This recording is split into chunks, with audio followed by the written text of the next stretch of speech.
Buen martes, tengan todos 28 de agosto del 2018, bienvenidos a la mañana de NTN 24, información internacional del momento. Karen, un buen día para ti. Un buen día, Ruth. Vamos a comenzar hablando hoy de la crisis migratoria de Venezuela, un tema que acapara titulares en los últimos días. Y es que el impacto de esta masiva migración venezolana es analizado en Bogotá por las autoridades migratorias de Colombia, de Perú y Brasil, que este martes van a ofrecer una declaración conjunta tras revisar la situación en cada uno de estos países principales receptores de la diáspora venezolana. Con esto buscan establecer estrategias conjuntas para enfrentar el éxodo de los últimos meses. Mientras tanto, 97 migrantes venezolanos han regresado a su país. Esto después de haber viajado hacia Perú, huyendo de la crisis de la nación gobernada por Maduro y sus seguidores. Ahí vemos a los exiliados, entre quienes se encontraban 22 niños, 4 mujeres embarazadas. Tomaron un avión que el régimen de Venezuela envió a Lima. Esta medida forma parte del plan madurista Vuelve a la Patria, así se llama. Sin embargo, este vuelo de regreso contrasta con la masiva llegada de venezolanos a Perú en las últimas semanas. Los venezolanos que retornaron dijeron no haber encontrado un empleo en ese territorio, en territorio peruano, y aseguraron haber sido víctimas de xenofobia. Y en la primera parada de su visita a América Latina, el presidente del gobierno español, Pedro Sánchez, expresó su solidaridad con los venezolanos que huyen de la difícil situación en su país. Desde Chile y tras el encuentro con el mandatario anfitrión, Sebastián Piñera, aseguró que la comunidad internacional debe respaldar un diálogo sincero en Venezuela. Sánchez va a continuar en Bolivia su gira, que lo va a llevar también a Colombia y Costa Rica esta semana. Yo creo que lo importante es no olvidarse de los venezolanos, de aquellos que están emigrando como consecuencia de la crisis económica, política y social que se vive en Venezuela, y por supuesto también de la gente que vive en Venezuela. Mientras tanto, el presidente de Colombia, Iván Duque, ha oficializado la salida de su país de UNASUR. En 6 meses se haría efectiva la medida. Duque aseguró que Colombia no puede seguir siendo parte de una organización que, en sus propias palabras, ha sido cómplice de la dictadura de Venezuela.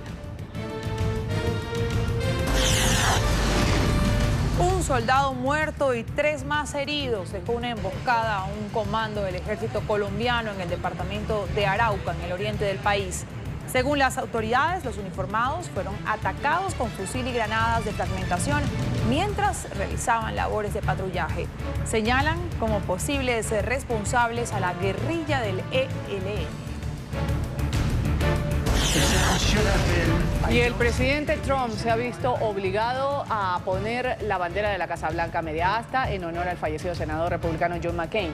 Esta medida ha sido anunciada después de que representantes de la Asociación de Veteranos le reclamaran al mandatario por lo que calificaron como un gesto tibio. El pabellón nacional había sido elevado este lunes hasta solo día y medio de duelo. En su mensaje de condolencias, Trump se negó a calificar como un héroe a McCain, quien combatió en la guerra de Vietnam. El senador de Arizona crítico de la actual administración, recordemos que falleció este sábado debido a un cáncer cerebral. Los funerales comenzarán este miércoles, se extenderán hasta el fin de semana. El padre de Molly Tibbetts, la estudiante asesinada en Iowa por un hombre de nacionalidad mexicana, ha abogado en defensa de los hispanos. Esto luego de que el propio presidente Donald Trump y otros miembros de su gabinete se valieran del origen del homicida para argumentar la necesidad de reforzar las leyes de inmigración. Rob Tibbetts aseguró que se encontró con muchos hispanos que han sido solidarios luego de que se conociera la noticia.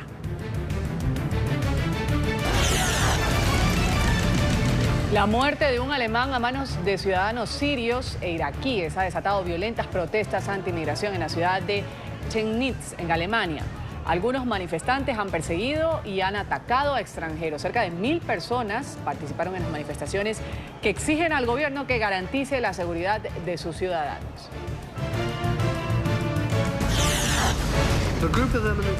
La Organización de las Naciones Unidas denuncia crímenes de guerra en Yemen. Las acusaciones recaen en primer lugar sobre la coalición militar árabe que lidera Arabia Saudí, cuyos bombardeos aéreos han causado cientos de víctimas civiles, incluyendo decenas de niños. El informe presentado por la ONU también responsabiliza de los crímenes cometidos en medio del conflicto armado a las fuerzas progubernamentales apoyadas por potencias extranjeras como Estados Unidos y el Reino Unido, que combaten a los rebeldes hutíes.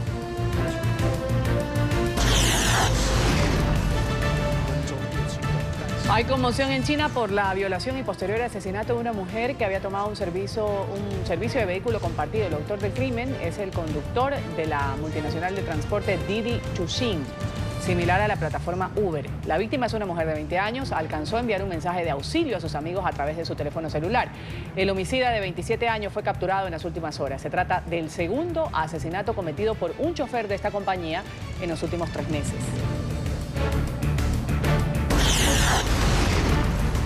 En Japón, la vida de este delfín corre peligro tras el cierre de un acuario en enero pasado. A Honey, como se llama el mamífero, lo acompañan 46 pingüinos y cientos de animales que han sido alimentados por exfuncionarios del establecimiento, que cerró sus puertas por la baja afluencia de visitantes. Esto luego del terremoto de 2011 y la posterior crisis nuclear. Activistas exigen el traslado de estas especies para evitar que mueran.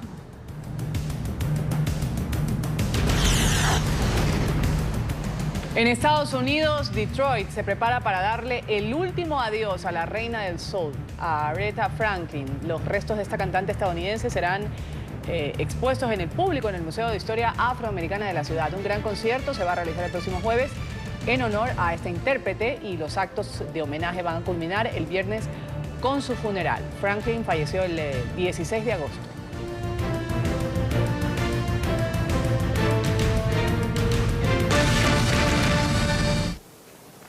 Secuestrado por el régimen de Nicolás Maduro. Esa es la denuncia que hace la familia del diputado opositor venezolano Juan Requesens, quien cumple hoy 3 semanas detenido.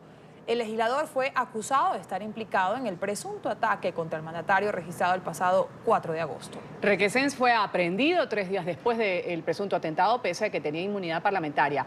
Hombres encapuchados lo sacaron de su casa por la noche y desde entonces... Esto es quizás una de las cosas más terribles para su familia. Sus padres, sus hermanos, no han podido tener contacto con él.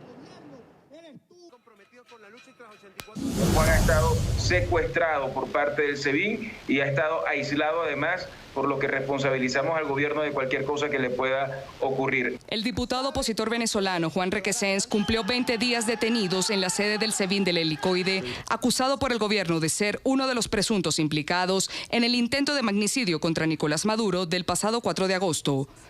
La familia del legislador denunció que el régimen ha violado las garantías fundamentales del político. A quienes se les siguen violando sus derechos humanos. Hoy, el mensaje es claro, que seguimos fuertes no solo por Juan, sino por Venezuela.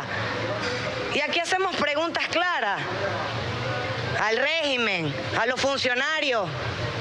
Es que no tienen familia. El pasado 23 de agosto, el grupo legal de Requesens acudió a la sede de la Policía Política venezolana, ubicada en Caracas, para intentar comunicarse con el parlamentario, pero las autoridades negaron el contacto. No sabemos absolutamente nada de Juan Requesens. Si se le practicó un examen, no lo sabemos.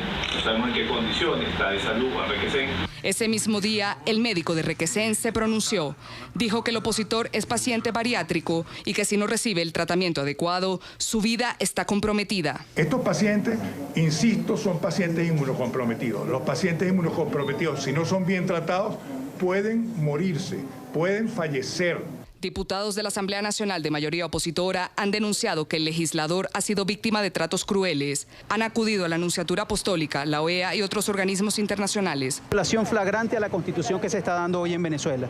Porque no se trata solamente de un diputado, se trata de que esto es una muestra fehaciente de cómo en Venezuela se mal utilizan las instituciones para recubrir con manto de legalidad acciones absolutamente políticas, para cubrir con manto de sentencia, con mando de órdenes judiciales, decisiones y acciones absolutamente arbitrarias y que van en contra de todos los preceptos constitucionales y sobre todo que van en contra de los derechos humanos. El 14 de agosto se llevó a cabo la audiencia de presentación de Requesens junto a otras 7 personas también señaladas de estar implicadas en el presunto ataque contra Maduro.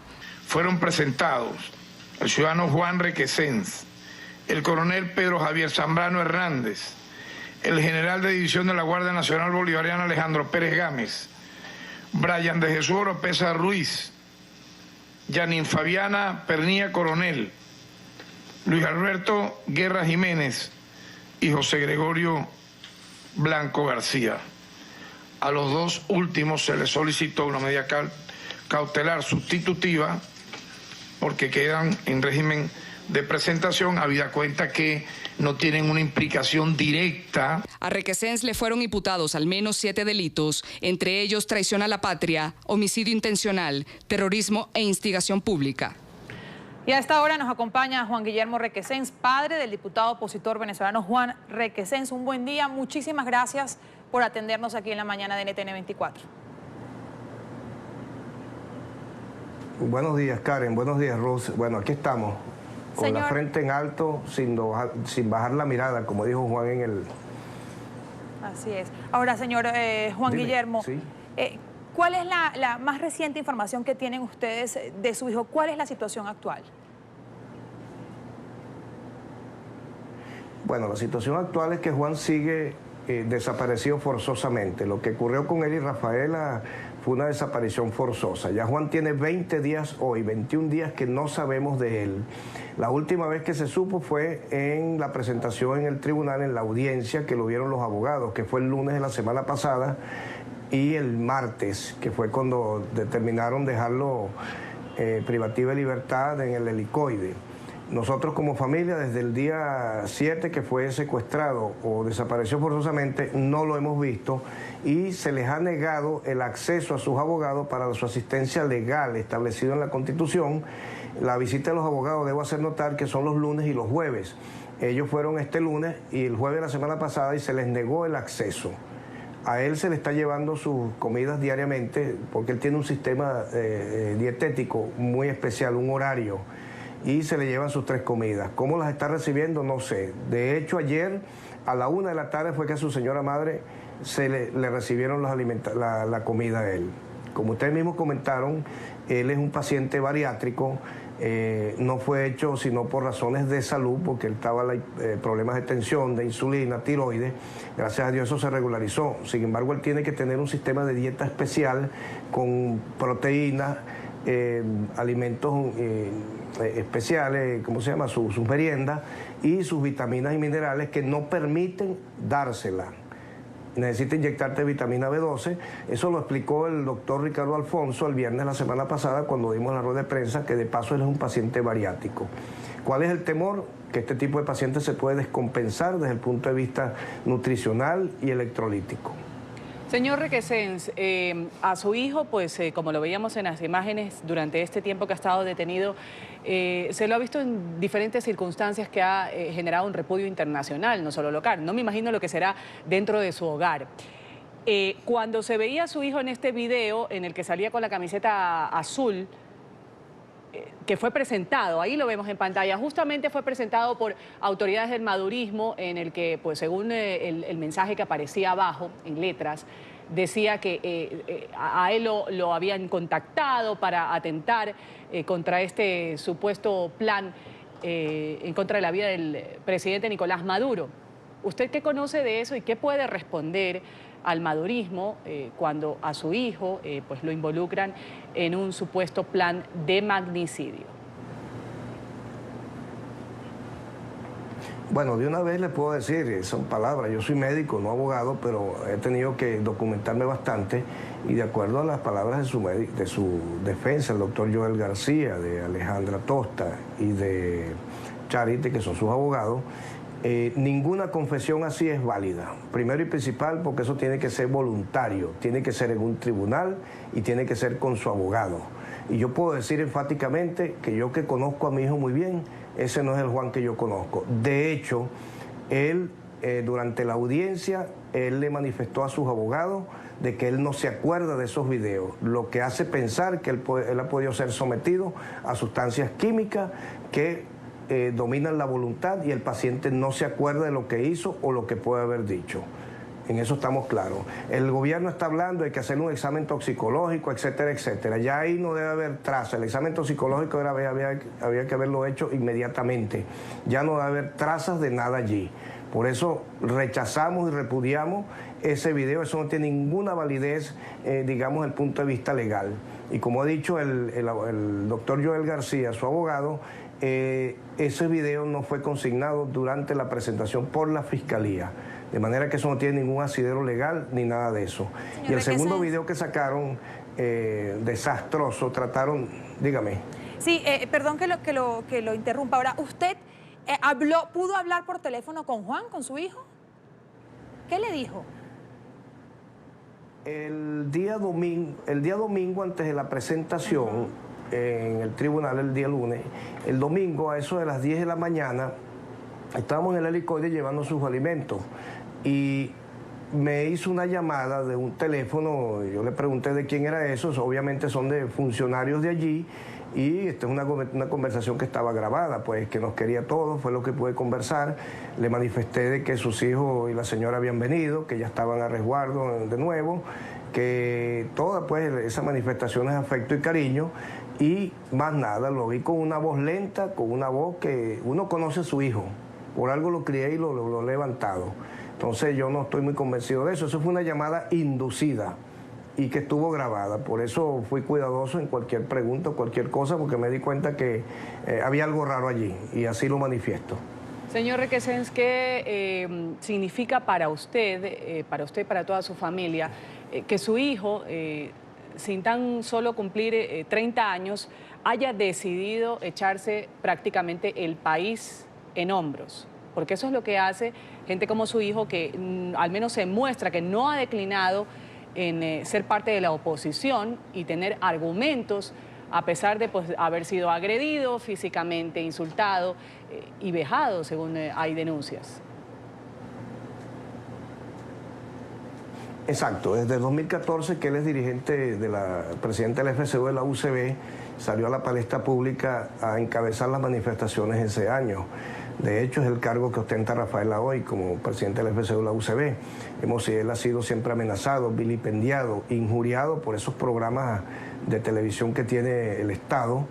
El año pasado sale a la palestra otra vez a las manifestaciones, y el día 3, como lo vimos todos, fue agredido físicamente, donde yo estaba en pabellón en ese momento, terminando de operar una rodilla, cuando llega mi hijo herido. Fue operado por un neurocirujano y un cirujano plástico, reconstruyeron la cara, la frente, él fue agredido, y hasta ahora el culpable de eso, que lo vio todo el mundo, aquí no hay nada, aquí nadie, el gobierno actuó, porque eso fue por un colectivo.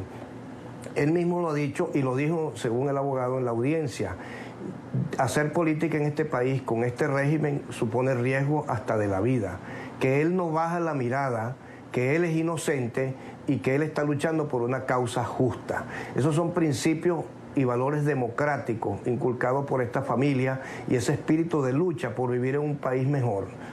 Esta familia no se doblega, no se arrodilla. Somos seres humanos, cómo no, con sentimientos, pero estamos claros en nuestras convicciones, y él está muy claro en nuestras convicciones, y por eso mandó a decir que él no se rinde.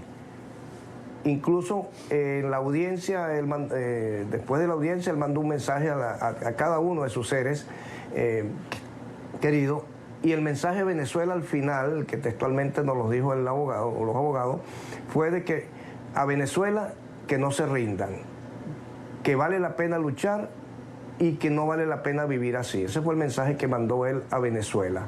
Un muchacho que está con sus valores y su convicción está muy claro. Y esos son los principios y valores que se llevan. La convicción de querer vivir en un país mejor, en un país de oportunidades, en un país de progreso y donde impere la justicia. Que así sea, señor Juan Guillermo Requesens, padre del diputado opositor venezolano Juan Requesens.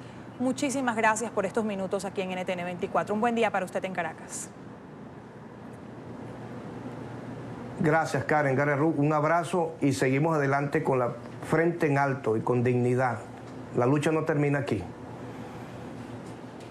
Bueno, y justamente este fin de semana el gobierno de Nicolás Maduro fue más allá de negar la diáspora. El presidente de la constituyente madurista, Diosdado Cabello, él ha dicho textualmente que a diario registran oficinas de control migratorio en diferentes países, que todo lo que se ve es un montaje. Lo ha dicho, que las imágenes de cientos, de miles de venezolanos recorriendo el continente forman parte de un plan en contra del gobierno de Venezuela. Pero la realidad está en las cifras y en los videos que realmente son innegables. Vamos a comenzar con los números. Según la Organización de Naciones Unidas, desde el 2014 alrededor de 2.3 millones de venezolanos han huido de su país como consecuencia de la crisis humanitaria, política y social que ha empeorado con el paso de los años bajo el régimen madurista. Según los registros locales, Colombia es el país que más venezolanos ha recibido, 1.100.000 ciudadanos hasta el momento registrados, que se suman a unos 45.000 que usan otros caminos, unos caminos irregulares, las llamadas trochas, para cruzar la línea limítrofe.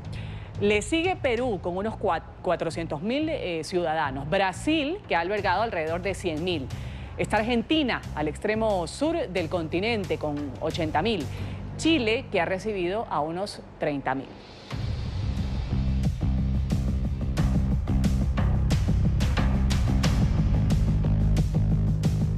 Con Ruth revisábamos las cifras, ahora vamos a las imágenes, el rostro de un drama que afecta a millones de ciudadanos en territorio venezolano y que los ha llevado a tomar esa difícil decisión de emigrar, muchas veces sin un plan definido, pero con ansias de cambiar un panorama que para ellos es desalentador.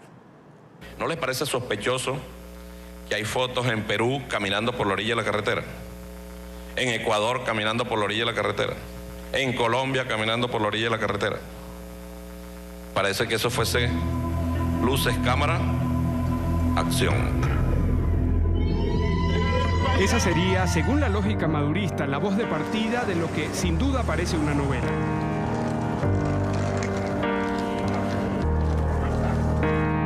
Estamos allá graves, no hombre, nos estamos muriendo de hambre, está la situación muy arrecha. El presidente Maduro dijo en una oportunidad que aquí nosotros los venezolanos andábamos limpiando baños. Mire, señor presidente Maduro, le digo aquí, de Colombia, este país hermano que tanto se ha hablado y un país de gesta histórica, que aquí el venezolano viene a ganarse la vida, porque usted allá ha cerrado las empresas. Una escena montada, dice Diosdado Cabello, presidente de la cuestionada constituyente.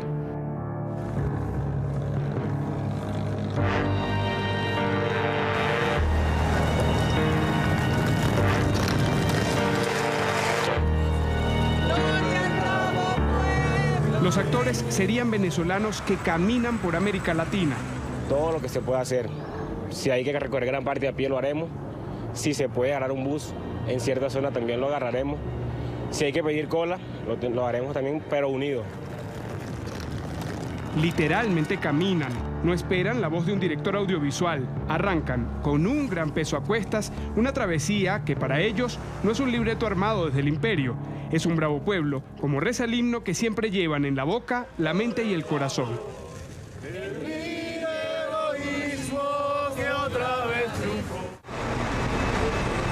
En otros casos, en avión o en autobús. La ruta es la misma, aunque a veces menos riesgosa y agotadora. Mi destino es, primeramente, donde Dios le ponga un trabajo, donde Dios me ponga un trabajo y nos ayude. Representa la huida del hambre, de la falta de oportunidades. Buscan olvidar ese leitmotiv de un cuento que tiene como protagonista la desidia gubernamental.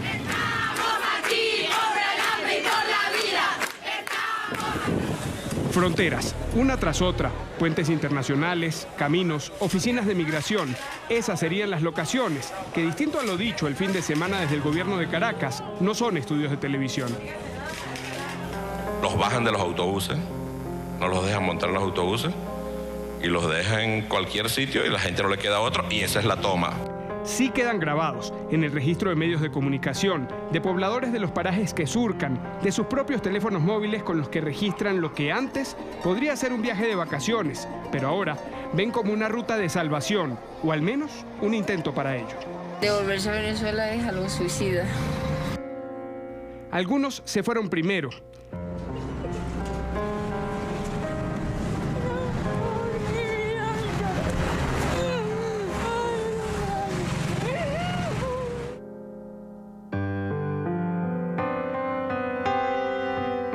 Allanaron el camino, aunque eso no lo hizo menos duro. Llegar al destino planteado es casi una bendición. 7 meses, hoy cumplo 7 meses que no la veía. Está bonita. Las vías regulares se han ido cerrando. La solicitud de pasaporte como requisito indispensable podría ser para cualquier ciudadano en el mundo un trámite rutinario. Para un venezolano, tenerlo es también como un poema de Homero, la Odisea. Eso se ha convertido ahorita realmente en una estafa de que sí, $100 y te lo saco de una vez y eso no llega nunca, eso es pura mentira.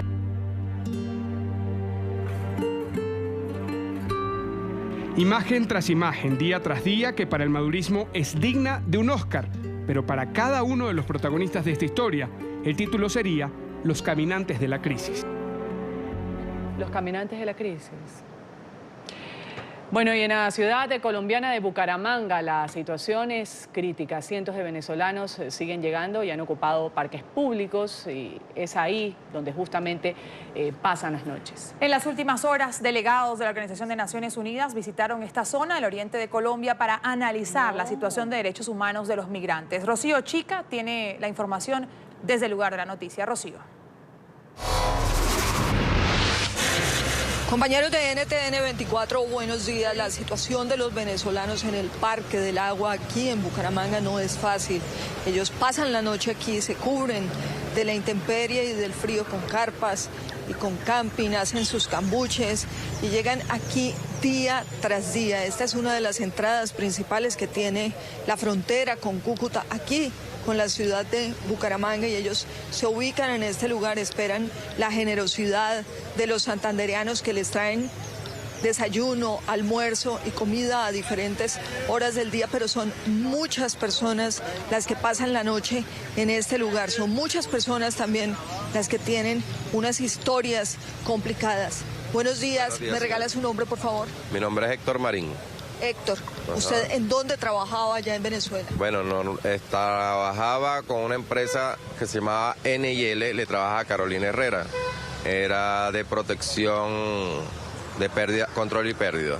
¿Usted era una persona que trabajaba o que tenía un buen trabajo en el vecino país? ¿Qué piensa hacer ahora aquí en Colombia? Bueno, nosotros para acá nos vinimos con las posibilidades de conseguir un empleo acá y seguir adelante y construir un mejor estadía de, ¿cómo le digo?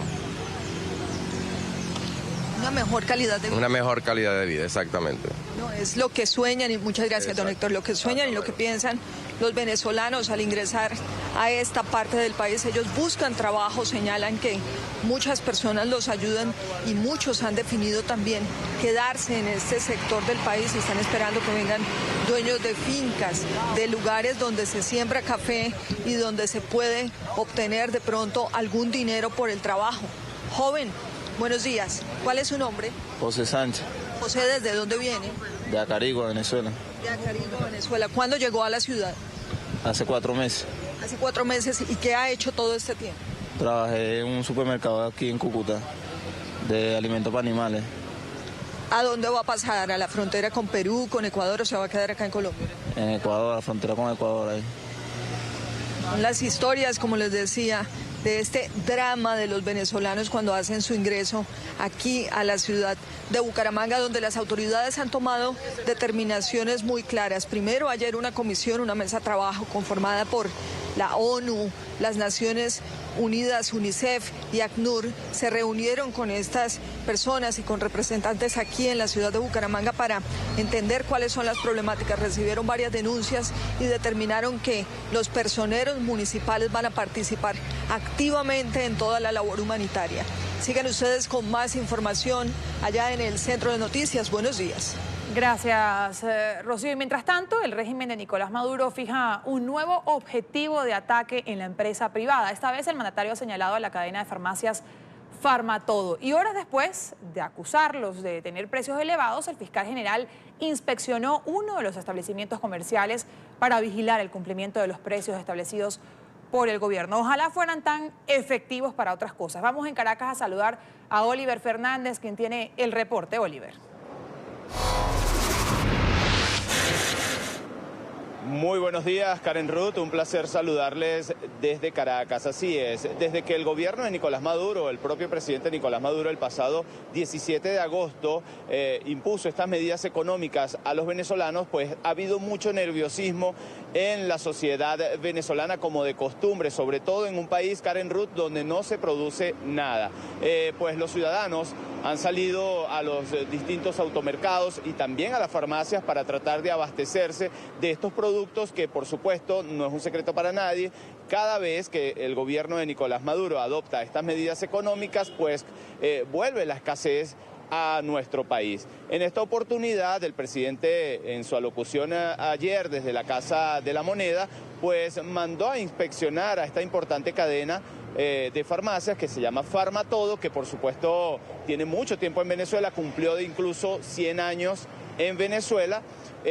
Mandó a inspeccionarla porque supuestamente estaban especulando con los precios. Sin embargo, bueno, nosotros también hemos hecho algún recorrido por lo que fue esta cadena de farmacias y más bien estaban desoladas porque ya la gente había comprado casi que todos los productos. Pero vamos a ver qué fue lo que dijo el presidente de la República, Nicolás Maduro. Me han dicho que Farmatodo es un asalto a mano armada contra el pueblo. Ministro de Comercio Interior, la primera tarea que le doy, revise esas redes que estén robando al pueblo. Me informa y vamos con todo. Mano de hierro. Quien robe al pueblo, que el pueblo lo denuncie. Y nosotros vamos con mano de hierro. Justicia, equilibrio económico. Karen Ruth, esta orden presidencial fue acatada de inmediato por el fiscal general de la República designado por la Asamblea Nacional Constituyente. Él inspeccionó justo el Farmatodo que se encuentra muy cerca de donde estamos nosotros, acá en la urbanización Las Mercedes. Se presentó con varios funcionarios de seguridad del Estado para tratar de inspeccionar. Sin embargo, como ustedes están viendo allí en este video, pues no se acercó o de alguna manera no ingresó a este negocio porque seguramente entonces también los anaqueles estaban vacíos, como les estaba contando hace un momento. Desde el pasado fin de semana pues las personas han acudido desesperadamente para tratar de hacerse de alguno de los productos porque por supuesto viene lo que es esta escasez, que no es un secreto para nadie, ya ha ocurrido en distintas oportunidades. Nosotros también este lunes tuvimos la oportunidad de recorrer varios automercados de la ciudad capital y 3 farmatodos. Allí pues nosotros pudimos visibilizar lo que ha ocurrido luego de los anuncios del presidente Nicolás Maduro. Vamos a ver el siguiente informe. A lo largo de estos 19 años de revolución, se ha demostrado que el control de precios no es la vía. Estas imágenes así lo reflejan. Así están la mayoría de los anaqueles de los principales automercados de la ciudad capital. Como ustedes pueden observar, prácticamente vacíos en su totalidad. Ya no hay para escoger. La dieta del venezolano ha cambiado. Comen lo que encuentren. Me ha tocado pues resolver con alimentos naturales y todo, pero bueno, hemos sobrellevado todo porque uno tiene hijos y sale adelante, pero bueno, es difícil. Así están las neveras de los víveres, mientras que los anaqueles para el azúcar, arroz, aceite, pasta y harina solo queda el recuerdo, regulados en la Gaceta. En la realidad no existen. Pero lo necesario no hay. Mantequilla, pan, harina, nada de eso hay aquí, no existe. De verdad da ganas de llorar, se me aguaron los ojos allá adentro porque no, es muy triste, no es posible, da demasiada tristeza que se acabe todo así. El impacto de la escasez ha dejado a muchos ciudadanos sin palabras. ¿Cómo ve la situación en Venezuela? Es mejor que no hable. Es mejor que no hable porque me llevan presa, sin comentarios. Es un desastre. Regular precios no es el camino. Hay que generar confianza y producir. De nada te vale colocar regulaciones. Mira, ahorita ves los abastecimientos que hay en los automercados, no hay comida. Entonces, no funciona así. De verdad no funciona así. Hay que producir más. Muchas personas que no van a poder ni siquiera abrir. Entonces, eso obviamente traduce a pura escasez. Las medicinas también desaparecen tras los anuncios económicos. Y así está una de las principales farmacias de Venezuela.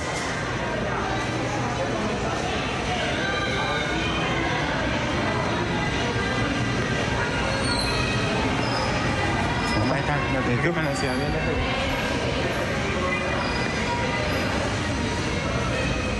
El hambre y la falta de medicinas ha obligado a muchos a tener que abandonar el país. Me ha costado mucho, muchas lágrimas de ir al aeropuerto a despedir a mis hijos porque están buscando un mejor futuro. A 2 semanas de haber sido aumentado el sueldo de los trabajadores, no se ha detenido la hiperinflación, lo que supone que tampoco alcanzará para adquirir la cesta básica alimentaria.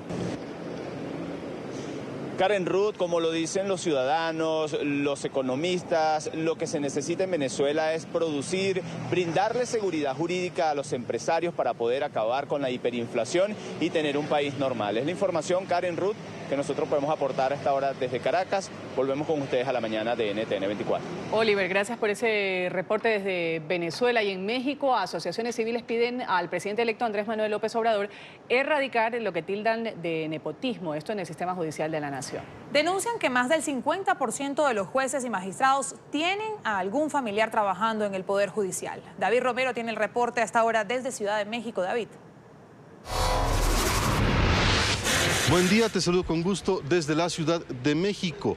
Asociaciones civiles empiezan a poner un particular interés en lo que es la división de poderes en nuestro país, debido a que Andrés Manuel López Obrador el próximo mes de diciembre tomará protesta como presidente de la República y también tendrá en sus manos tanto el poder ejecutivo como el legislativo, donde solamente nos queda el poder judicial como un poder independiente. Pero en el poder judicial tenemos un pequeño detalle y es el nepotismo que vivimos en nuestro país. El Poder Judicial en México se encuentra secuestrado, pero por los propios jueces. Y es que más del 50% de sus trabajadores son familia. Esto lo evidenció un estudio de México contra la corrupción y la impunidad.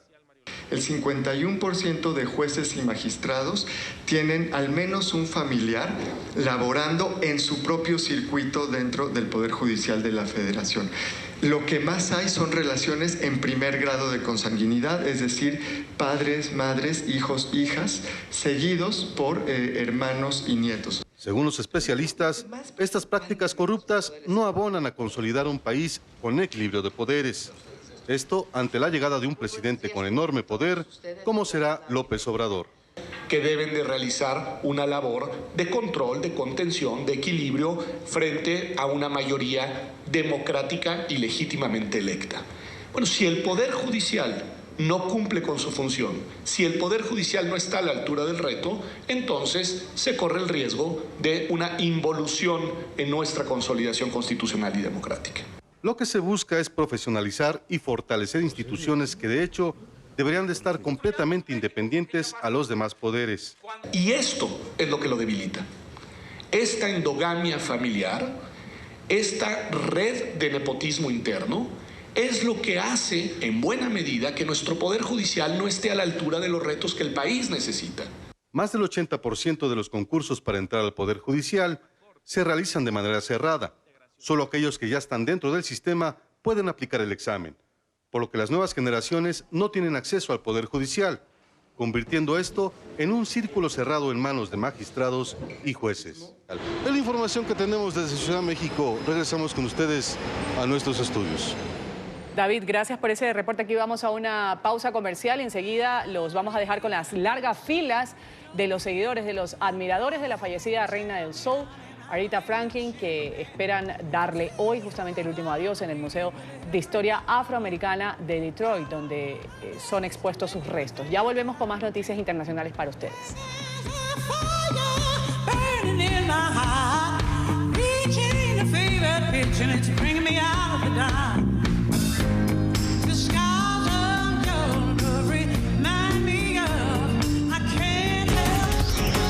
Gracias por continuar con nosotras aquí en la mañana de NTN 24. Vamos a revisar lo que es noticia a esta hora. Yo soy tu mami, papi. Yo soy tu mami. Desgarradoras imágenes de un triste reencuentro de una familia migrante que fue separada en Texas, Estados Unidos. Esta madre hondureña rompió en llanto cuando después de 4 meses logró reunirse finalmente con su hijo de 3 años, pero él no la reconoció. El video, que fue grabado a finales de julio, fue difundido en las últimas horas por la Unión Estadounidense por las Libertades Civiles.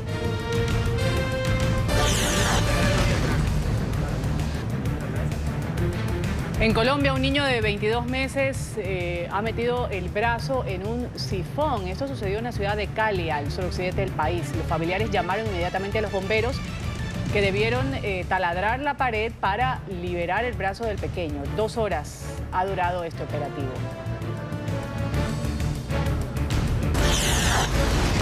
Y tras el resultado de la consulta anticorrupción en Colombia, que no pasó el umbral necesario para ser declarada válida, el presidente Iván Duque convocó para mañana a sus promotores y a voceros de los partidos para unificar los proyectos en el Congreso en la lucha contra este flagelo. Hoy, los voceros de la consulta radicarán en el legislativo los 7 puntos votados el pasado domingo, incluyendo el endurecimiento de las penas a los corruptos y la reducción del salario de los congresistas.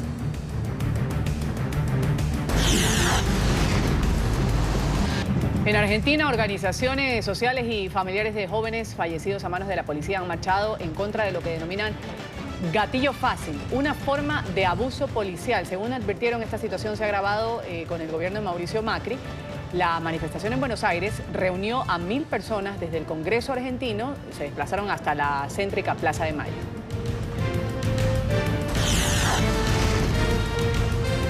¡Qué gran expectativa por el debut como futbolista del campeón olímpico de atletismo Usain Bolt en un equipo amateur de Australia! El jamaiquino confesó sentirse nervioso de cara a su primera actuación. El encuentro hace parte de la pretemporada de su equipo, el Central Coast Mariners. El partido será transmitido por televisión. Más de 10.000 espectadores van a asistir al estadio en la ciudad de Gosford para seguir el juego.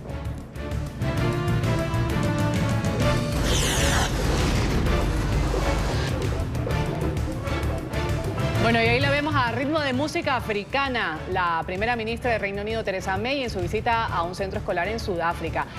Se contagió por el caluroso recibimiento. Ahí vemos a la conservadora que intentó seguir algunos pasos que hacían los jóvenes en su demostración de bienvenida. Sudáfrica es la primera parada de Theresa May en su gira por el continente africano.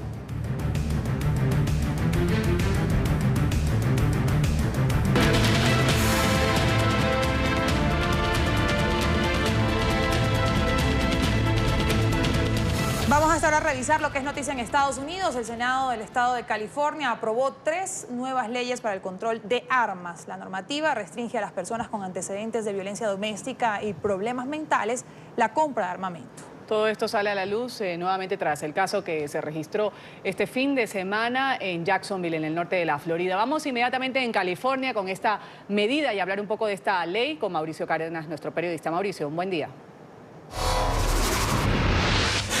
Muy buenos días para todos ustedes. Estas 3 leyes que pretenden hacer mucho más estricto el poseer un arma aquí en California son: la primera, si usted es acusado y sentenciado de violencia doméstica, nunca podrá poseer un arma de fuego.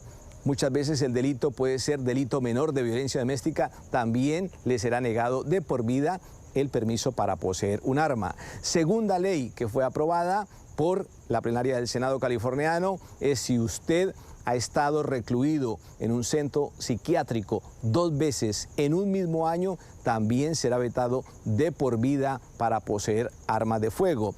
Y la tercera ley es muy interesante porque muchos dicen si realmente se necesitaba, y es de que la persona, para recibir el permiso final de comprar un arma, necesitará demostrar o al menos recibir 8 horas de entrenamiento y de instrucciones sobre el manejo de armas, y además pasar un examen en vivo de disparos en un centro de tiro, pasar un examen disparando el arma que quiere comprar para así recibir la licencia y recibir su arma de fuego. Son 3 leyes, repetimos, que ya fueron aprobadas por el Senado californiano. Obviamente votaron en contra y estuvieron opuestos los senadores republicanos, pero son 3 nuevas leyes que ya están listas en el escritorio del gobernador Jerry Brown para ser firmadas y entrar en efecto. Desde Los Ángeles, Mauricio Cárdenas, regresamos al estudio. Gracias, Mauricio. Y el canciller nicaragüense abordó la crisis en su país con el secretario general de la Organización de Naciones Unidas, Antonio Guterres. La ONU ha reiterado la necesidad de lograr una solución políticamente inclusiva y que no deje a nadie atrás. Y también Managua ha hecho un nuevo anuncio importante relacionado con el organismo internacional. Y Alejandro Rincón, desde Nueva York, nos tiene el reporte y nos dice de qué se trata este anuncio. Adelante, Alejandro.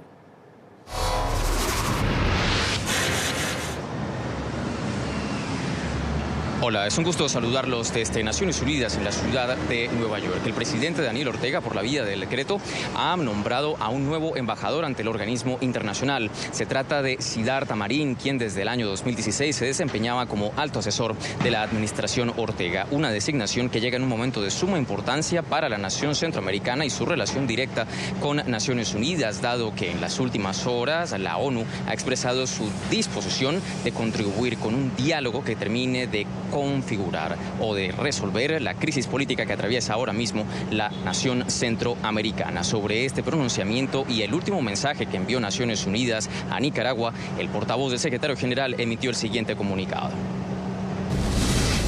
El secretario general insistió en la necesidad de que se respeten por completo los derechos humanos de la población y en la importancia de que el diálogo nacional sea verdaderamente inclusivo.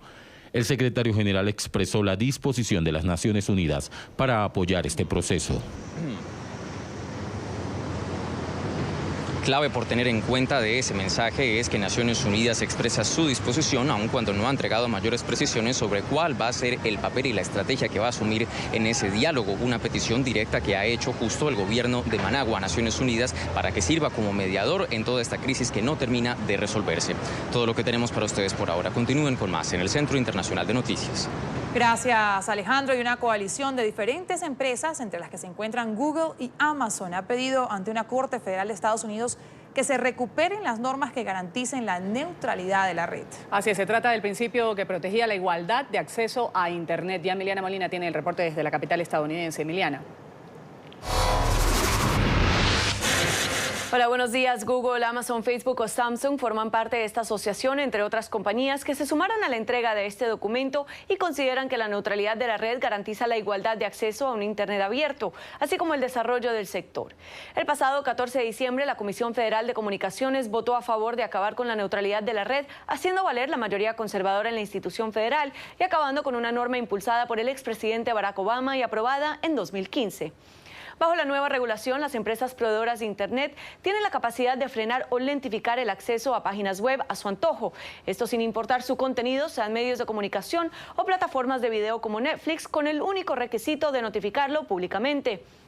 Así, las proveedoras de servicio de red podrían cobrar más por el uso prioritario de ciertos portales y bloqueando o haciendo más lento otras páginas web. La semana pasada, la compañía tecnológica Mozilla presentó un documento a la misma corte y 22 estados y el propio Distrito de Columbia también presentaron una apelación en los últimos días para acabar con la norma aprobada el 14 de diciembre.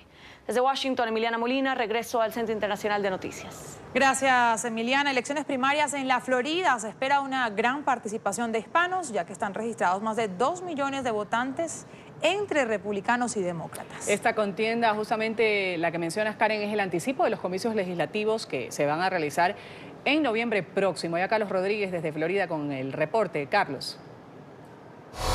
Así es, buenos días para ustedes. Y cifras de la votación anticipada en estas elecciones primarias pues muestran que la participación ha crecido con respecto a otras elecciones de este tipo. Ahora, la motivación puede deberse a que, según expertos, algunas contiendas pues este año resultan muy interesantes, como por ejemplo el escaño en la Cámara de Representantes, que se abre por primera vez en 30 años, que deja la cubanoamericana Ileana Ros-Lehtinen, que desde 1989 ocupa el cargo de congresista republicana por la Florida, o la dura batalla por la gobernación que deja Ria Scott en 8 años de periodo.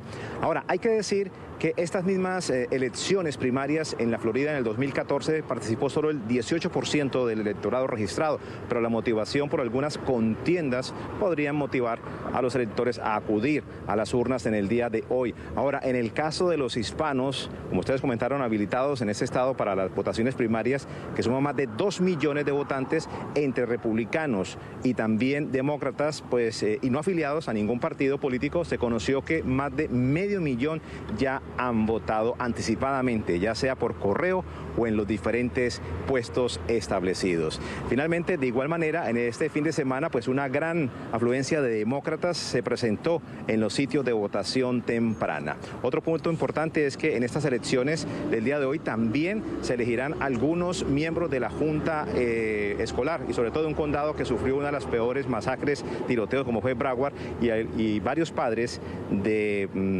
personas que fallecieron, de hijos que fallecieron, están postulados para ocupar este cargo. Esta es toda la información desde Miami. Soy Carlos Fernando Rodríguez. Continúen con más en nuestro Centro Internacional de Noticias con los muy buenos días. Gracias. Un buen día también para usted. Por supuesto, le haremos seguimiento a esta jornada electoral en Florida a lo largo de nuestra programación. Vamos a hacer un breve corte comercial aquí en la mañana. Al regresar vamos a hablar de prótesis de superhéroes para niños.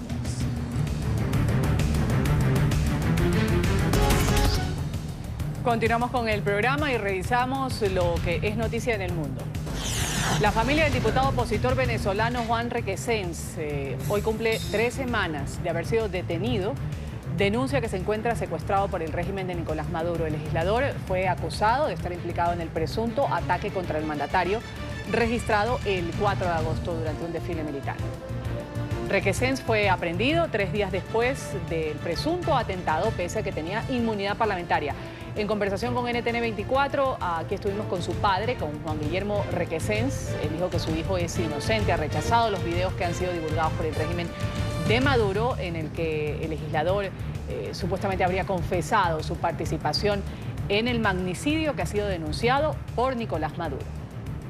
Bueno, la situación actual es que Juan sigue desaparecido forzosamente. Lo que ocurrió con él y Rafaela fue una desaparición forzosa. Ya Juan tiene 20 días hoy, 21 días que no sabemos de él. Él, durante la audiencia, él le manifestó a sus abogados de que él no se acuerda de esos videos, lo que hace pensar que él ha podido ser sometido a sustancias químicas que dominan la voluntad y el paciente no se acuerda de lo que hizo o lo que puede haber dicho. Él mismo lo ha dicho y lo dijo según el abogado en la audiencia. Hacer política en este país con este régimen supone riesgo hasta de la vida. Que él no baja la mirada, que él es inocente y que él está luchando por una causa justa. El impacto de la masiva migración venezolana es analizado en Bogotá por las autoridades migratorias de Colombia, Perú y Brasil, que este martes van a ofrecer una declaración conjunta tras revisar la situación en cada uno de estos países principales receptores de la diáspora venezolana. Con esto buscan establecer estrategias conjuntas para enfrentar el éxodo de los últimos meses.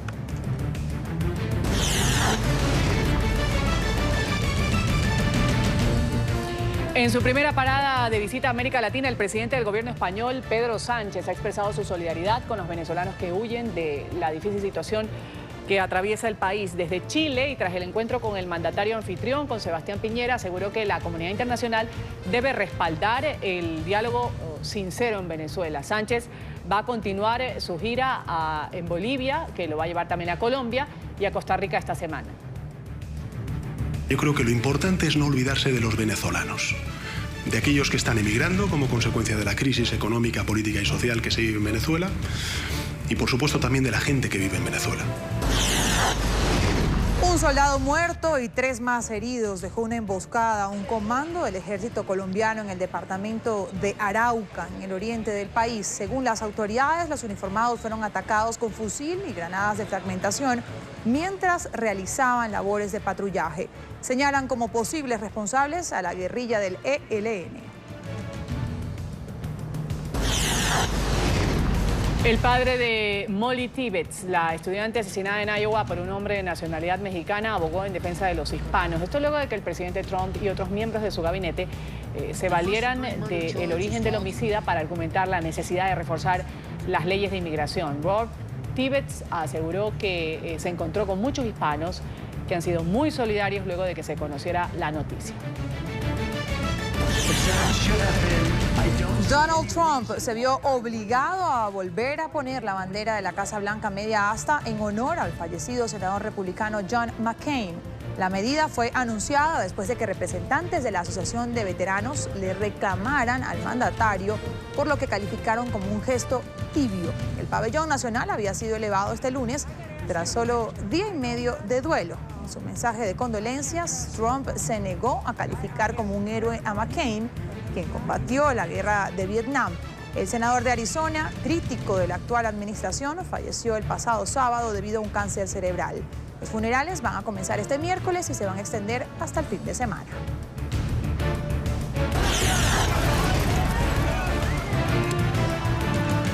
La muerte de un alemán a manos de ciudadanos sirios e iraquíes ha desatado violentas protestas anti-inmigrantes en la ciudad de Chemnitz, en Alemania.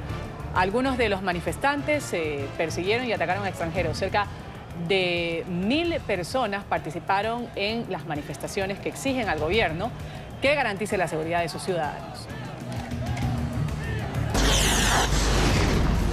Conmoción en China por la violación y posterior asesinato de una mujer que había tomado un servicio de vehículo compartido. El autor del crimen es un conductor de la multinacional de transporte Didi Chuxing, similar a la plataforma Uber. La víctima es una mujer de 20 años que alcanzó a enviar un mensaje de auxilio a sus amigos a través de su teléfono celular. El homicida de 27 años fue capturado ya en las últimas horas. Se trata del segundo asesinato cometido por un chofer de esta compañía en los últimos 3 meses.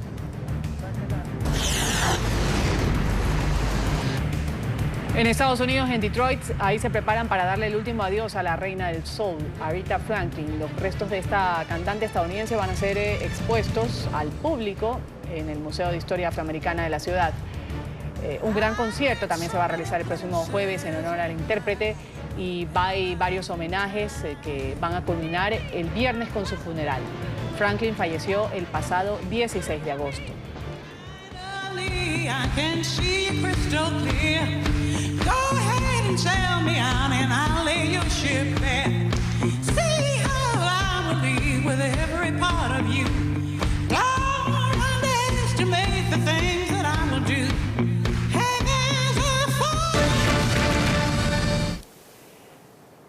Aquí están las prótesis de superhéroes para los niños. Un grupo de estudiantes de robótica de una universidad en México ha diseñado un producto con el fin de hacer sentir a estos pequeños como sus personajes favoritos de ficción.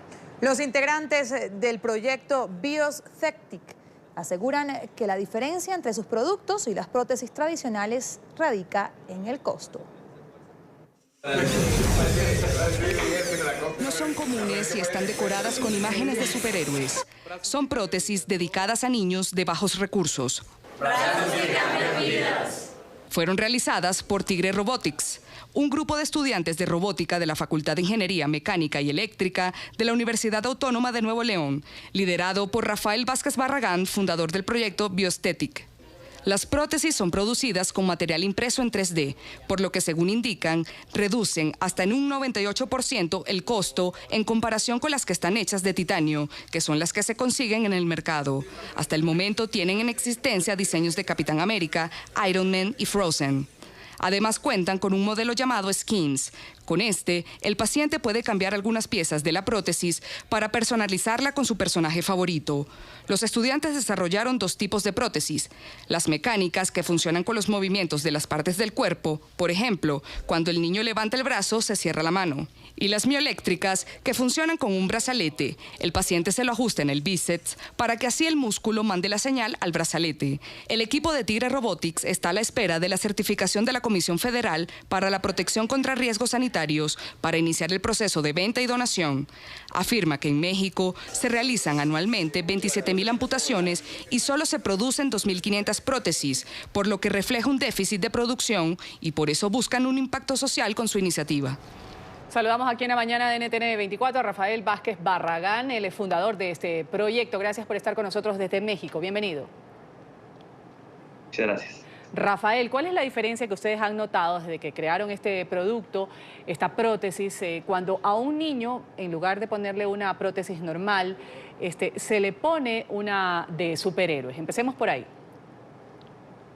Muy bien, pues el objetivo principal de nuestro proyecto es realizar prótesis mioeléctricas, las cuales tengan una función que le llamamos nosotros skins. Consiste en piezas intercambiables, las cuales, por ejemplo, una prótesis tiene un diseño común y en base a ese diseño que es la parte interna, la parte externa puede ser cambiada o puede ser variada por piezas de superhéroes.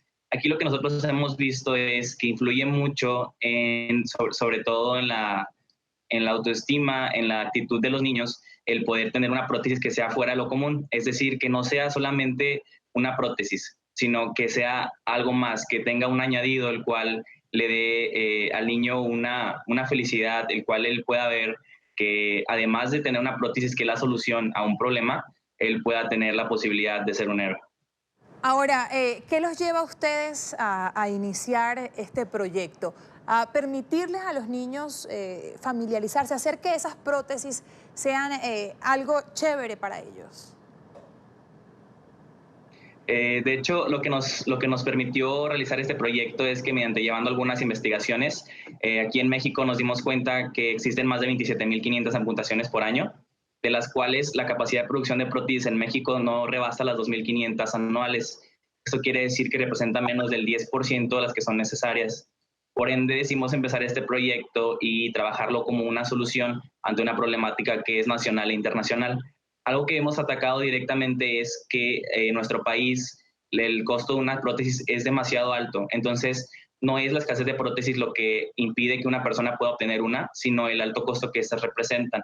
Por ello fue que decidimos empezar el proyecto. Y en cuanto a los diseños de los superhéroes, debido a que nuestro primer paciente tiene 11 años y su nombre es Ángel, nosotros decidimos darle una prótesis que fuera diferente.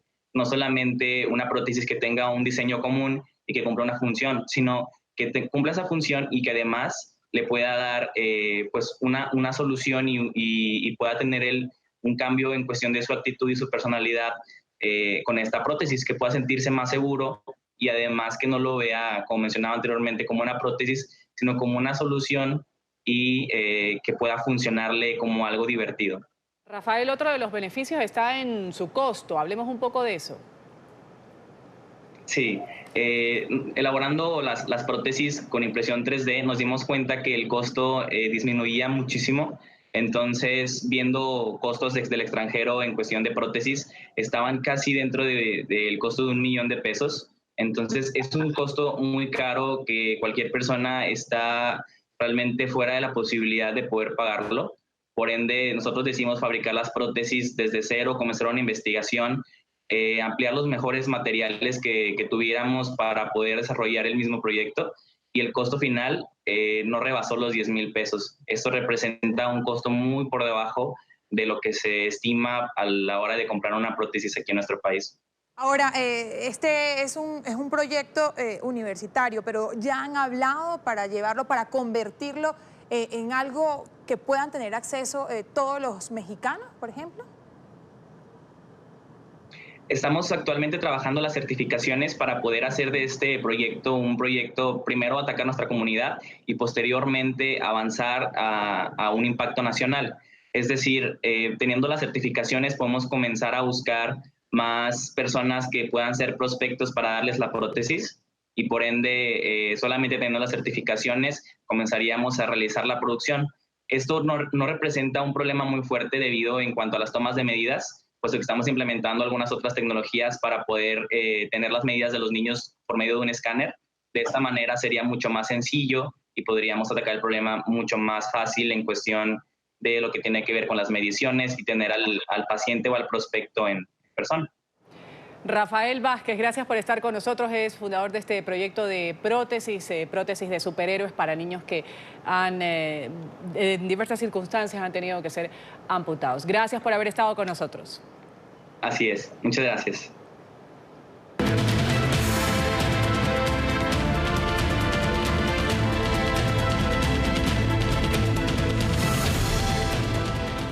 Los periodistas de NTN 24 en las capitales de Francia, Inglaterra y España tienen la agenda informativa de lo que es noticia hasta ahora en el continente europeo. Hablamos de un duro golpe para el presidente Emmanuel Macron. El ministro francés de la transición ecológica ha anunciado su dimisión. ¿Qué es lo que dice el ministro del Partido Verde? Dice que su decisión se debe a la falta de determinación e interés del gobierno en temas ecológicos. Diana Jayón desde París tiene el reporte. Diana, un buen día.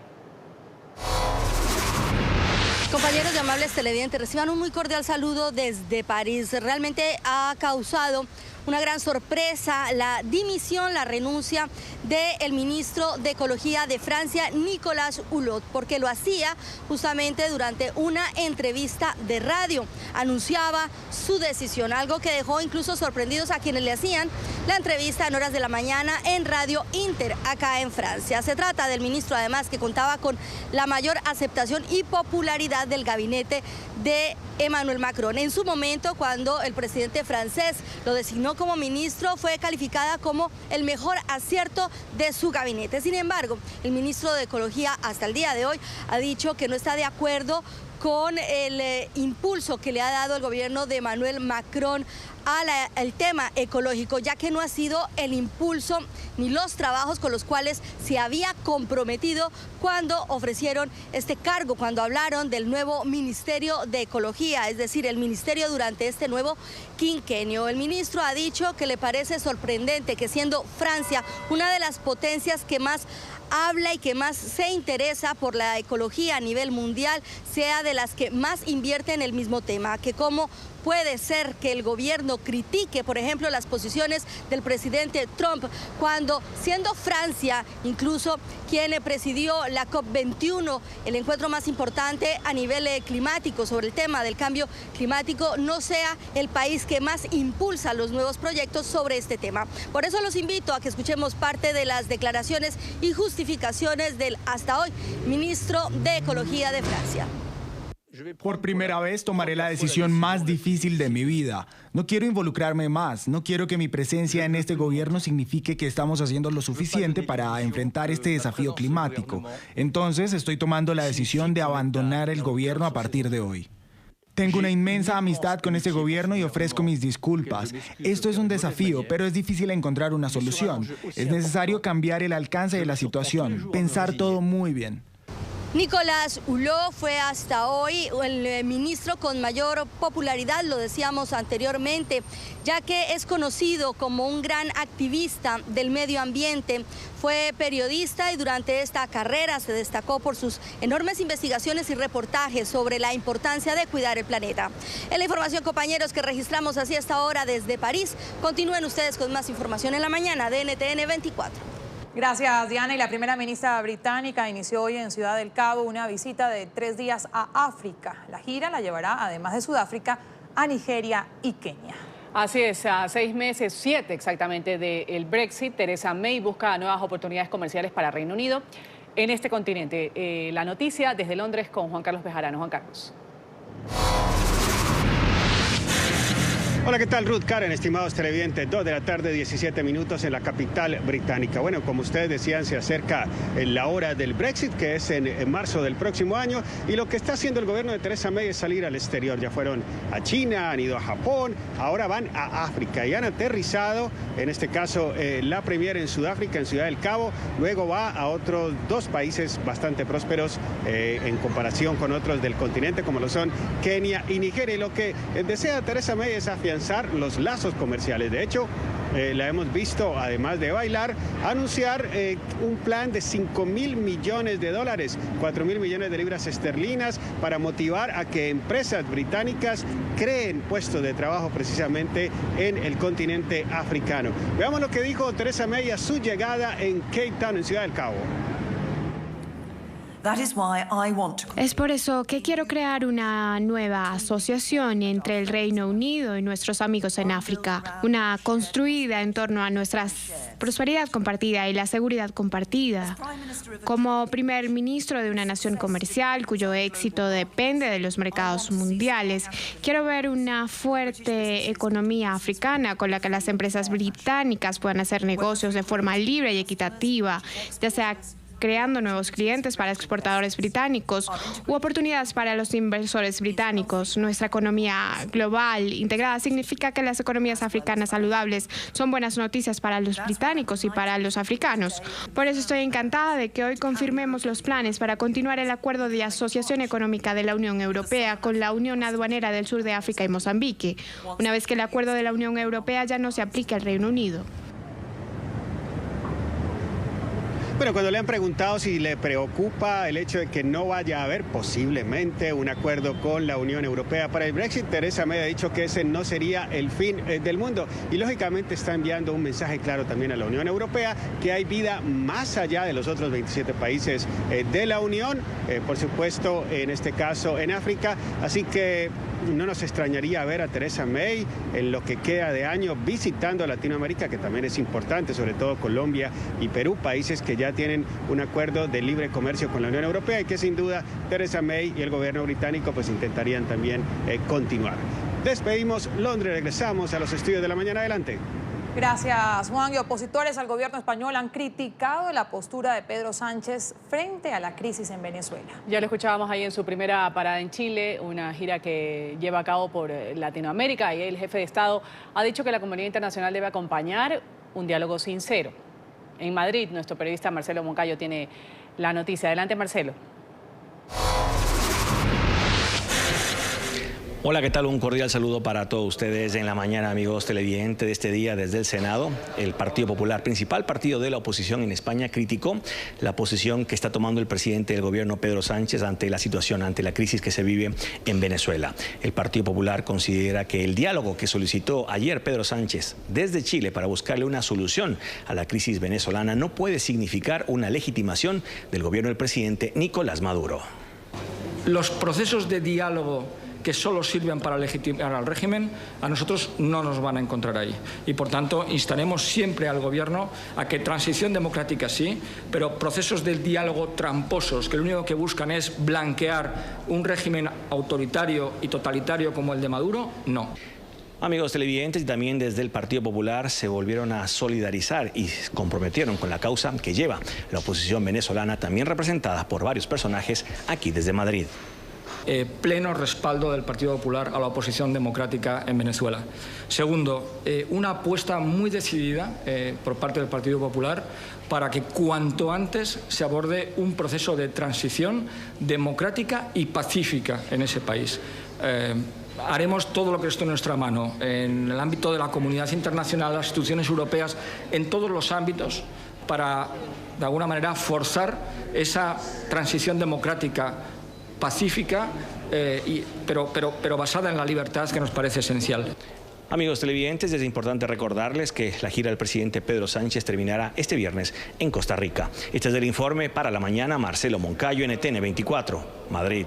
Gracias, Marcelo. Y una nueva exhibición en el Museo del Holocausto en Los Ángeles recuerda el dolor que vivieron niños judíos refugiados que fueron separados de sus familias y enviados al extranjero en los años 30.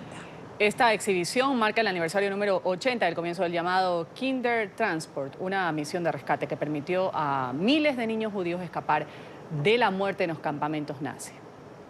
Dave Lux tenía 5 años cuando vio por última vez a sus padres. Nunca entendió por qué su madre lloraba desconsolada cuando en 1939 lo embarcó junto a su hermano Jacob con destino a Inglaterra. Pensó que iba de vacaciones. Lo que no sabía en ese momento era que su madre, Esther, le estaba salvando la vida. La historia del Kindertransport habla del traslado de niños desde Alemania, Polonia, Austria y Checoslovaquia a la Gran Bretaña en medio de la difícil situación de las políticas antijudías del nazismo.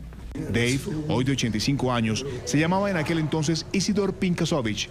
En la exposición están sus documentos de viaje, algunas fotografías y recuerdos en el lugar para niños judíos donde permaneció junto a otros menores durante la Segunda Guerra Mundial. Cuando terminó la guerra, ansiaba conocer a mis padres y a mi hermano. Todos celebraban, cantaban y bailaban. Todavía tenía sentimientos incómodos porque no sabía si habían sobrevivido. Y luego días, semanas, meses, tal vez un mes. Finalmente mi hermano y yo tuvimos que admitir que nunca los volveríamos a ver. La tristeza de quienes pudieron huir de la muerte se extendió a su descendencia. Michelle Gold es hija de una sobreviviente y habla con nostalgia de lo que pudo haber sido la historia de vida de su madre. Tenemos algunas postales en préstamo para esta exhibición y creo que fue solo cuando comencé a leer el contenido de cada tarjeta cuando entendí realmente la posible tristeza con la que mi madre vivió durante toda su vida. La directora y curadora del museo donde se realiza la exposición dijo que al momento de concebir la obra desconocía la atención mundial que había tomado el caso de las polémicas políticas de inmigración del presidente Donald Trump. Aseguró que el caso de los niños separados de sus padres en Estados Unidos recuerda el horror de los niños sobrevivientes del Holocausto. Siempre he creído mucho que tenemos mucho que aprender de la historia y si no estudiamos lo que sucedió en el pasado, seguramente se repetirá. Lo que creo que ha cambiado es la confianza de la gente en la opinión pública. Se ha dado luz a la importancia de lo que está ocurriendo hoy y la importancia de aprender sobre el pasado. Dave Lux es uno de los 669 niños judíos que llegaron a Gran Bretaña en 8 trenes desde Checoslovaquia. La última carta que recibió de sus padres fue en 1943, donde se enteró de la noticia de que tendría un nuevo hermanito. La guerra no le permitió conocerlo, ni tampoco volver a sentir el calor de los abrazos de su madre. Vamos a hacer otro corte comercial aquí en la mañana de NTN 24. Cuando regresemos seguiremos hablando de la crisis migratoria de Venezuela y cómo cientos de venezolanos que huyen de la situación en su país duermen en las calles cuando llegan a Colombia. En NTN 24 le hacemos seguimiento a la crisis humanitaria de los venezolanos que viven y que llegan diariamente a Colombia. En La Guajira colombiana, cientos de personas duermen literalmente en las calles de Maicao, muy cerca a la frontera con Venezuela. Este es un informe de nuestra cadena aliada en Colombia, Noticias RCN. Estiman las autoridades en Maicao que al menos 30.000 venezolanos viven en el municipio, muchos de ellos en las calles, sin un techo donde pasar la noche, sin empleo, y gran parte de la población son niños. Escasamente tenemos para los niños colombianos, y ahora con este drama de los niños venezolanos nos da una impotencia no poder atenderles como se merecen. Los centros médicos de Maicao ya no dan abasto. Muchas madres gestantes en Venezuela vienen a tener a sus hijos en Colombia. Enfermedades como la tuberculosis y la varicela inundan las calles de la población fronteriza. Estamos en alerta amarilla sanitaria. Por lo tanto, pues, junto con las IPS, con el Hospital San José, con la Secretaría Departamental, hemos venido implementando algunas acciones, pero estamos muy limitados. Las autoridades solicitaron el apoyo urgente del gobierno nacional ante la crisis humanitaria que vive Maicao, ante la sobrepoblación de migrantes venezolanos que rondan esta zona de Colombia. El presidente de Colombia, Iván Duque, ha oficializado la salida de su país de UNASUR. En 6 meses va a hacerse efectiva esta medida. Duque asegura que el organismo se ha convertido en cómplice del régimen de Nicolás Maduro. El presidente Duque envió una carta para oficializar la salida del país de la UNASUR. Y en 6 meses se hará efectivo el retiro de Colombia de esa organización. Dijo que la salida se debe a las pocas acciones del organismo ante los abusos del régimen venezolano. UNASUR es una institución que se ha prestado con su silencio y muchas veces con su complacencia para que no se denunciaran los tratos brutales de la dictadura de Venezuela a los ciudadanos. Además, lanzó fuertes acusaciones y señaló a la organización de ser cómplice del régimen. No podemos seguir siendo parte de una institución que ha sido el más grande cómplice de la dictadura de Venezuela. Ecuatorianos anuncian protestas en contra del plan económico del gobierno de Lenín Moreno. Las movilizaciones serán en rechazo a las medidas económicas que desde este lunes rigen el país, como lo son eliminar subsidios a gasolina súper, perdón de multas a empresas por evasión de impuestos y despidos en el sector público. Debido a una profunda crisis económica, desde este lunes en el Ecuador rigen nuevas medidas económicas. Primero, una reducción del tamaño del Estado que implica la eliminación de ministerios y fusiones de empresas públicas. Estamos ahorrando $1.000 millones más. Aunque eso significaría despidos masivos según la Secretaría de Planificación de cerca de 1.400 servidores públicos, aunque la cifra oficial se desconoce. Dependerá del análisis de puestos que ya hemos iniciado con Semplades. Pero claro, ellos tienen una proyección que le han dado, sin embargo de esto hay que analizar puesto por puesto. Otra medida es la eliminación del subsidio a los combustibles, empezando por la gasolina súper que tiene un incremento de 60 centavos de dólar por galón, mientras que el gobierno, para analizar cómo eliminar los subsidios a la gasolina regular, diésel, gas de uso doméstico y electricidad, hace un llamado a un diálogo nacional. Para poder optimizar y poder direccionar adecuadamente los subsidios. Le decimos al señor presidente que no es correcto que primero dé el garrotazo y luego quiera llamar a un diálogo. Igual postura tiene el movimiento indígena, que asegura su paciencia tiene límites y creen que la tregua con Moreno está a punto de terminar. Es el momento ya, ¿no? Se ha pasado más de un año del diálogo nacional, pero no ha habido muchos productos, diríamos, ¿no? El punto de quiebre será el tema económico y el tema extractivo. No vemos necesario sentarnos en esas mesas del diálogo. Porque aseguran los despidos masivos y subir la gasolina no resuelve la crisis, sino la profundizará, alentando la especulación. En vez de recuperar todo lo que se ha robado en los 10 años, se pone a alzar, ¿no es cierto?, los precios, por ejemplo, en el tema de combustible. Va a afectar definitivamente a todo el pueblo ecuatoriano. Aun cuando el gobierno ofrece implementar controles. No hay ninguna razón para subir un centavo absolutamente a nada. No debería haber ningún riesgo de incremento de precios porque la súper no está vinculada necesariamente con por ejemplo, transporte de mercancías. Pero también les preocupa el anuncio de fusiones y la venta de empresas públicas como la aerolínea estatal TAME y algunas centrales hidroeléctricas. Estamos en contra de la privatización. Ellos primero a las empresas las quiebran, las ponen como gallina enferma para venderlas barato. Y eso es patrimonio de los ecuatorianos. Por todo esto, los indígenas analizarán el inicio de sus protestas en una convención nacional convocada para este miércoles, mismo día en que los trabajadores ya anuncian las primeras marchas y movilizaciones. Como parte de las acciones, de las movilizaciones progresivas que haremos hasta llegar a la gran acción del 20 de septiembre. Desde Quito, Jean Paul Bardelini, NTN 24.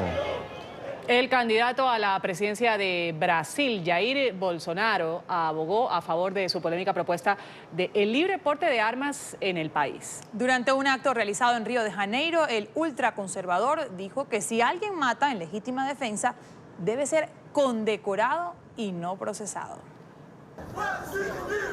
El candidato a la presidencia de Brasil, Jair Bolsonaro, defendió el lunes su propuesta para la libre portación de armas, al visitar un mercado en los suburbios de Río de Janeiro, zona golpeada en los últimos años por una ola de inseguridad. Garantizar el derecho a la legítima defensa del buen ciudadano. Creo que si alguien es asaltado y cualquiera de nosotros, civil o militar, da 20 tiros al atacante, debe ser condecorado y no procesado. Bolsonaro, postulado por el conservador Partido Social Liberal, aparece en segundo lugar en los sondeos tan solo después del expresidente Luis Ignacio Lula da Silva, cuya candidatura probablemente será anulada por estar preso por corrupción. Lula dirige su partido desde la cárcel. Nuestra pelea aquí es por un candidato que respete la ley. La ley es clara. Él está condenado en segunda instancia. No tenemos que discutir la candidatura de Lula. Es una pérdida de tiempo. Bolsonaro ha sido criticado por sus declaraciones que en ocasiones son consideradas misóginas y homofóbicas. Asimismo, reivindican la dictadura militar y condenan las políticas de igualdad racial y las garantías de protección de las tierras indígenas. Hablamos ahora del paro nacional de maestros en Chile. Al menos 50.000 profesores no van a impartir clases como medida de presión al gobierno para que cumpla, según dicen, con una serie de demandas laborales y también cambios al sistema educativo.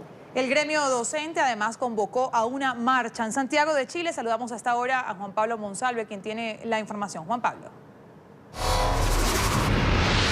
Hola, ¿qué tal, televidentes del programa La Mañana de NTN 24? Estamos con los protagonistas de la noticia. Me acompaña Mario Aguilar, presidente del Colegio de Profesores de Chile. Don Mario, gracias por su tiempo para NTN 24 y comenzar preguntándole las principales demandas que hacen ustedes con la movilización del día de hoy.